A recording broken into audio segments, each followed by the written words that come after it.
Voilà dans le stade de l'équipe universitaire et je suis très content de partager cette aventure avec vous parce que pendant mon époque que j'ai fait mes études ici à Western Washington, je venais au match domicile ici. Alors je vais vous montrer à quoi ça ressemble. On voit l'équipe domicile qui s'entraîne. À l'intérieur, voilà. Maintenant on va focalise. Dunking. Une chose intéressante aussi, c'est que cette équipe a été championne NCAA deuxième division. Donc en fait je suis en train de chercher. Alors, comme vous pouvez voir où mon doigt vient là, ils ont fait les Final Four. Il y a quatre finalistes dans l'équipe domicile. Et voilà. Alors, en haut là, voilà, Men's Basketball 2012 National Champions. Ils étaient champions NCAA en 2012 dans l'équipe masculine. Et c'était un grand moment pour le basket masculin de cette université. Et c'est exactement au-dessus de là, au milieu de tous les championnats. C'est vraiment hyper beau. Alors je vais faire un petit voice-over. Voilà, pour partager un peu ma passion de basketball avec vous, mes téléspectateurs francophones. Je suis un grand fan NBA, comme je l'ai dit, je l'ai déjà discuté dans une vidéo précédente, en fait, que je suis un grand fan NBA, mais je suis pas forcément un grand fan du basket universitaire. Et vraiment la seule raison pourquoi j'ai décidé de payer un ticket et rentrer dans ce stade, dans ce gymnasium pour voir ce match de basket, c'est pour soutenir mon ancienne équipe de ma fac. Et traditionnellement, Western, c'est toujours une bonne équipe. Mais c'est l'ironie en fait en Amérique, le basket universitaire, il est beaucoup plus populaire que le basket NBA pour des raisons que je ne suis pas forcément clair, que je suis pas vraiment au courant, que je peux spéculer en fait, dire que peut-être que le basket universitaire a beaucoup plus de basketteurs blancs que de basketteurs blacks, et en réalité c'est que le fait que le basket NBA il est beaucoup plus black que blanc, et donc voilà. Et l'expression populaire dans le basket universitaire en March Madness, ça rime en fait. Les Américains ils adorent rimer avec les premières consonnes ou les premières lettres de deux mots. En fait, ça considère comme rimé, quoi. C'est March Madness. C'est pendant le mois de mars, c'est le tournoi NCAA ou NCAA, et c'est très populaire. Que ça soit première division, deuxième division, troisième division. Et dans ce cas-là, ce que vous témoignez, c'est deuxième division, et voilà. Et ça fonctionne pas en fait comme Ligue 1 ou Ligue 2 dans le football en Europe.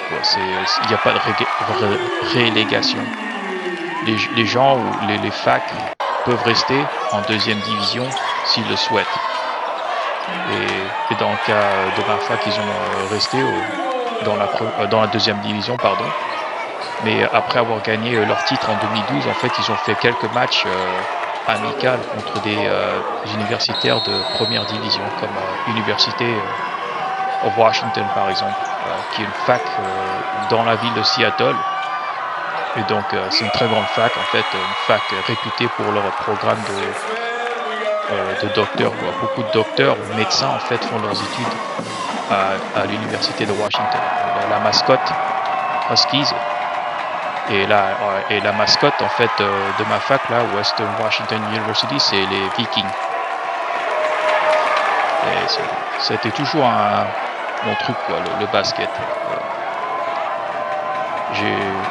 J'ai rêvé d'être un basketteur quand j'étais jeune, basketteur NBA. En fait, il n'y avait pas d'asiatique pendant mon époque des années 90. Et en fait, j'ai appris un peu plus tard qu'il y avait la première personne qui a intégré ce qui est aujourd'hui la NBA, qui est la première personne ou le premier joueur en fait qui n'était pas blanc. En fait, c'était un japonais américain, un Nisei, comment dire, deuxième génération. Il s'appelait Wataru Misaka. Et j'ai mis un lien en fait anglophone qui discute un peu sa vie.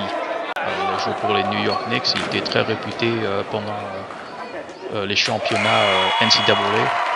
Il a joué pour l'université de Utah. Et voilà. Et bien sûr, on peut parler un peu des joueurs inconventionnels. Bien sûr, il y a Yao Ming qui a été drafté en 2002. Bien sûr, il y a Jeremy Lin qui a eu son breakthrough, l'Insanity en 2012 quand il a joué pour les New York Knicks.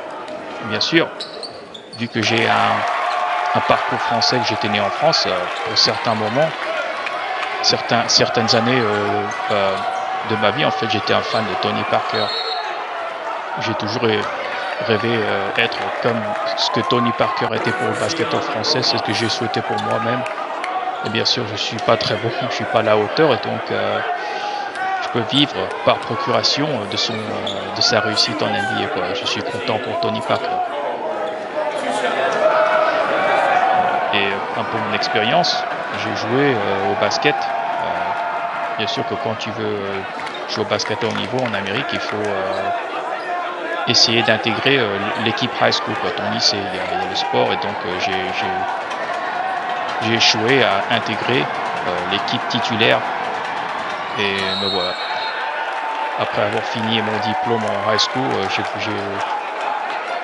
j'ai arrêté le basket pour quelques ans en fait. Quand les Chicago Bulls ont gagné leur dernier titre en 98, j'ai arrêté d'être un fan de basket momentairement. Regardez que quand Tony Parker joue pendant les plans de Bill, Yao Ming, Jeremy Lin.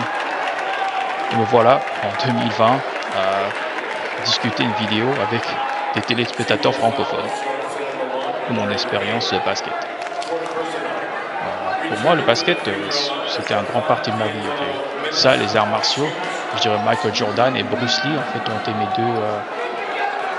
deux personnes qui m'ont vraiment influencé dans ma propre vie, quoi. Que ce soit la vie sportive, personnelle, spirituelle, professionnelle, etc., etc. Je reprends toujours des leçons de vie ou des leçons de morale de leur expérience en tant que basketteur et art martial ou expert d'art martial. Et surtout Bruce Lee, en fait, il est un grand fan de la philosophie. En fait, c'est un fait de savoir que je connais pas très beaucoup, c'est que le fait qu'il était un philosopheur. Il adore parler de la philosophie. Et donc, je deviens de plus en plus vieux et j'apprécie encore le côté philosophique de Bruce Lee. Voilà. Je vous montrer un peu les beaux gestes de mon propre équipe, mais en fait, voilà, c'était vraiment un beau match que j'ai témoigné. Et voilà, ils ont gagné. C'est la fin du match. Et merci de m'avoir accompagné dans cet épisode. Je suis très content d'avoir partagé ce petit moment nostalgique.